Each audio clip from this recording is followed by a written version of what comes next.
नमस्कार, खैरियत तो है? अगर अच्छे हैं तो आज पढ़ लेते हैं बीटा फंक्शन के बारे में। बीटा फंक्शन इंटीग्रल कैलकुलस का एक पार्ट है जहां पे हमें पढ़ना होगा बीटा एंड गामा फंक्शन के बारे में। अब तक आपने जो फंक्शन पढ़ा है और वो इस तरीके से होता है, suppose that f of x is equals to x square plus 2x या प्लस 2, कुछ इस तरीके से। मीन्स एक ऐसा फंक्शन जहां पे इंडिपेंडेंट वेरिएबल x है और उसके ही टर्म्स में आपको एक फंक्शन दिया जाता है, कुछ इस तरीके से। लेकिन जब हम बात करते हैं इंटीग्रेशंस के अंदर में या इंटीग्रल कैलकुलस के अंदर में बीटा फंक्शन का, तो बीटा फंक्शन डिफाइन होता है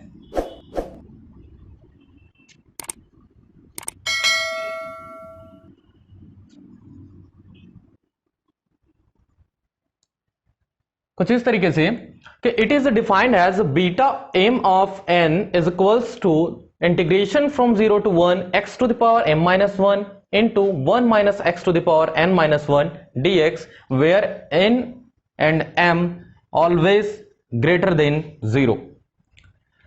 मैंने कहा कि जब बीटा फंक्शन की हमने बात किया, बीटा फंक्शंस को रिप्रेजेंटेशन इस तरीके से करते हैं, बीटा सामने में लिखते हैं और ब्रैकेट में लिखते हैं एम एन। इन दोनों में जो बेसिक डिफरेंस ये समझ में आता है वो देखिए, नॉर्मल जो फंक्शन होता है उस फंक्शन में जो इंडिपेंडेंट जो वेरिएबल जो होता है उसी पे वो फंक्शन निर्भर करता है। मींस ये फंक्शन x पे ही डिपेंड करता है। लेकिन इसके हिसाब से देखा जाए तो बीटा फंक्शंस यहां पर भी तो वेरिएबल x है तो x पे डिपेंड करना चाहिए, जबकि ऐसा नहीं है। बीटा फंक्शन डिपेंड करता है m और n की वैल्यू पर। मींस इस x की जो पावर में जो वैल्यू है उस पर डिपेंड करता है बीटा फंक्शन, ना कि इस x पर। पहला डिफरेंस बात समझ में आ रहा है। दूसरी बात यह होता है कि हमें यह चीज समझ में आता है कि कभी भी आप जब डेफिनाइट इंटीग्रेशंस की बात करते हो तब की केस में क्या होता है कि वो किसी एक एरिया को शो करता है। मतलब यह है, कोई डेफिनाइट इंटीग्रेशन की आप बात करते हो, मान लीजिए ये है from x is equals to a और उसका दूसरा लिमिट दिया होगा मान लो b, तो x इक्वल्स टू a से x इक्वल्स टू b, ये जो एरिया अंडर द कर्व जो आपको मिलता है यही कैलकुलेट किया जाता है कभी भी अगर आपको एक इंटीग्रेशन दिया गया है किसी फंक्शन का लिमिट के साथ। क्लियर बात है? ये क्या शो करता है? इस एरिया को शो करता है। मतलब कभी भी डेफिनाइट इंटीग्रेशंस दिया है मतलब एरिया को शो करता है। तो बीटा जो है वो क्या है? एक डेफिनाइट इंटीग्रेशन ही तो है। इसका मतलब जो बीटा फंक्शन जो होता है वो एक एरिया फंक्शन होता है। मतलब बीटा फंक्शन आपका एरिया को रिप्रेजेंट करता है। बात समझ में आ रहा है? दो चीज कि पहला वो एरिया को रिप्रेजेंट करता है और दूसरा कि यहां पर जो डिपेंडेंसी है बीटा फंक्शन का वो x पे नहीं होता, वो किस पे निर्भर करता है? m और n पर। बात क्लियर है? यहां तक तो था बीटा फंक्शन। बीटा फंक्शंस के कुछ बेसिक प्रॉपर्टीज जो हैं वो कुछ इस तरीके से हैं।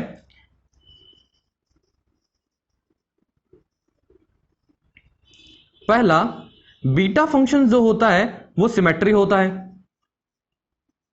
सिमेट्री होता है कहने का मतलब यह है कि इसमें m और n का जो वैल्यू है वो इंटरचेंज होगा, तब भी आपका वैल्यू बीटा का सेम रहेगा। बात क्लियर है? तो ये तो हो गया पहला प्रॉपर्टी।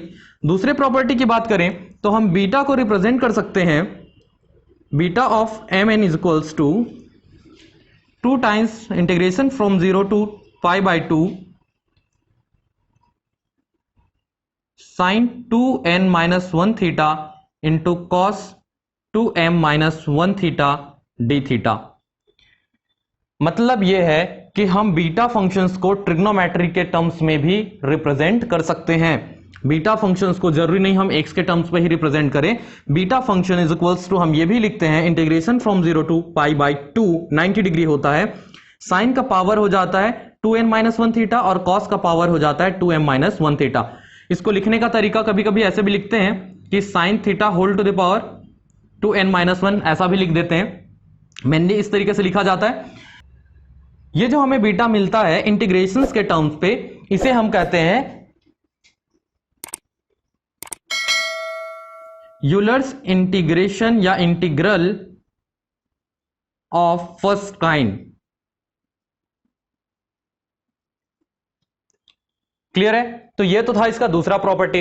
अब हम बात करें यदि इसकी तीसरी प्रॉपर्टी क्या है, मतलब तीसरा इसको हम किस तरीके से लिख सकते हैं, तो वो है beta of M N which is equals to integrations from 0 to infinity x to the power n minus 1 divided by 1 plus x to the power m plus n dx एक हो गया। सेम इसी को हम लिख सकते हैं दिस मच इक्वल्स टू, मैं यहां पे लिखूंगा integrations from 0 to infinity x to the power n minus 1 की जगह पे ये जो n माइनस 1 था उसकी जगह हम क्या लिख सकते हैं, इसको m माइनस 1 भी लिख सकते हैं divided by 1 plus x to the power m plus n, नीचे वाला सेम रहता है इंटू dx। मतलब अभी हम इंटीग्रेशंस का लिमिट 0 टू 1 ले रहे थे, लेकिन हम उसको 0 टू इंफिनिटी के टर्म्स में भी रिप्रेजेंट कर सकते हैं। और यहां पर चाहे आप n-1 लिखिए या m-1 लिखिए, दोनों केसेस में वो इक्वल होगा बीटा ऑफ m n के। बात समझ में आ रही है? तो ये तो कुछ 3 प्रॉपर्टीज है, इनमें से एक प्रॉपर्टीज मान लीजिए ये बहुत ज्यादा इंपॉर्टेंट है जो जनरल एग्जाम में पूछा जाता है, तो ये हम प्रूफ कर देते हैं कि ये कैसे होता है, किसको यूज करके, इसका ओरिजिनल जो इंटीग्रेशंस का जो फॉर्मूला है या बीटा का जो फॉर्मूला है उस पर। आपको जो बीटा का जो वैल्यू दिया गया है, बीटा फंक्शन का जो वैल्यू है, इसमें सिंपली हमें पुट करना है, putting x is equals to sine square theta. यदि आप x की जगह पे साइन स्क्वायर थीटा पुटअप करते हो तो इस x को डिफरेंशिएट करें, यदि बोथ साइड डिफरेंशिएट करेंगे तो x का हो जाएगा dx which is equals to sine square theta को यदि मैं डिफरेंशिएट करूं तो ये हो जाएगा 2 sine theta cos theta into D theta. ये डिफरेंशिएट होने के बाद हो गया।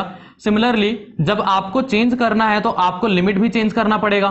तो आपको पता है कि साइन 0 का वैल्यू क्या होगा और साइन 1 के केस में वैल्यू क्या होगा। मींस x की जगह पे एक बार 0 रखेंगे और x की जगह पे एक बार 1 रखेंगे, तो थीटा का जो वैल्यू है यहां से एक बार 0 मिलेगा और एक बार हमें π/2 मिलेगा। तो ये क्या हो जाएगा, इसका limit. So beta of mn is equals to हो जाएगा इंटीग्रेशंस फ्रॉम 0 टू, अब हमारा जो लिमिट है वो हो गया 0 से π/2। नेक्स्ट हम बात करें x की जगह पे रखेंगे साइन स्क्वायर थीटा और इसके पावर में होगा m-1 into 1 minus sine square theta और इसके पावर में है n-1 into dx। dx is equals to ये सारा डेटा है, इसको हम पुटअप कर देंगे। So 2 sine theta cos theta D theta, this much is equals to, ये तो 2 जो है कांस्टेंट वैल्यू है, इसको हम बाहर निकाल देंगे। इंटीग्रेशंस का लिमिट हो जाएगा 0 से π/2। ध्यान दीजिए यहां पर साइन स्क्वायर थीटा के पावर में ये ऑलरेडी स्क्वायर है और यहां पे क्या है m-1, तो पावर का क्या होगा, मल्टीप्लीकेशन होगा। तो ये कुछ इस तरीके से लिखा आएगा sine theta two the power 2m-2, इस 2 का दोनों के साथ मल्टीप्लाई हो जाएगा इन ब्रैकेट। इसकी बात करें 1 minus sine square theta is cos square theta और स्क्वायर का जब मैं यहां मल्टीप्लाई करूंगा तो यह हो जाएगा 2n-2 इंटू ये है sign theta cos theta D theta, क्योंकि 2 हमने पहले ही बाहर निकाल लिया। ये साइन वाला है और ये साइन वाला है, इसकी पावर 1 है और इसकी पावर 2m-2 है। पावर क्या होगा, मल्टीप्लीकेशन के केस में जुड़ता है, ऐड होता है, मतलब ये 1 जो है इसके साथ प्लस में आ जाएगा और जब प्लस में आएगा तो हमें मिलेगा ये sine theta two the power 2m minus, चूंकि ये -2 है और ये +1 के कारण यहां पे हो जाएगा -1 इंटू कॉस के केस में मिलेगा हमें सेम चीज 2n-1 और रह क्या गया था हमारा डी थीटा। तो ये क्या हो गया, बीटा m, n का वैल्यू। तो यही है हमारा Euler integral of first kind, जो हमने कुछ देर पहले इसके प्रॉपर्टी के अंतर्गत देखा था। तो क्वेश्चन जब भी कहीं आप सिंप्लीफिकेशंस करोगे, बेसिक है क्या, ये इंटीग्रेशन है। तो जब आप इंटीग्रेशन कर रहे होते हो तो वहां पे आपको इस कॉन्सेप्ट को अप्लाई करना पड़ता है आपके आंसर लाने के लिए। तो ये तो था basic properties and concept about beta functions. अगले वीडियो में हम मिलेंगे जिसमें हम बीटा फंक्शन से रिलेटेड क्वेश्चन सिंप्लीफाई करेंगे कि इसके क्वेश्चन किस तरीके के आते हैं और उसे हमें आसानी से कैसे सिंप्लीफाई करना है। अभी के लिए बस इतना ही। Stay safe, keep learning, thank you.